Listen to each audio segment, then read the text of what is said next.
Khardah theatre জোনের পক্ষ থেকে আমি তপন দাস, দলের একজন সদস্য। আজকে আমাদের ইন্টারন্যাশনাল ইউথ থিয়েটার ফেস্টিভ্যালের আমাদের দ্বিতীয় পর্ব শুরু হলো। আজকে তার প্রথম দিন ছিল।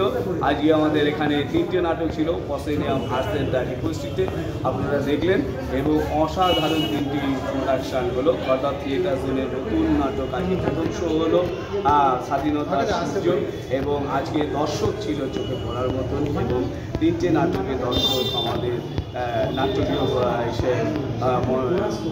অডিয়েন্স চোখে পড়ার মতো ছিল, নাটক দেখেছেন তারা।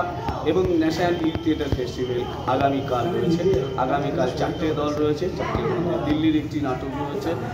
আপনারা আসবেন, এবং 4টে নাটকই নতুন নাটক, যারা সিনিয়র ডিরেক্টররা এই নাটক ডিরেকশন দিয়েছেন। এবং এই পসেনিয়াম আর্ট সেন্টারে আগামীকাল রয়েছে 5টা থেকে শুরু হবে 4টে নাটক, এবং আপনারা আসুন, নাটক দেখুন, নাটক নিয়ে উপভোগ করুন, এবং নাটক নিয়ে থাকুন।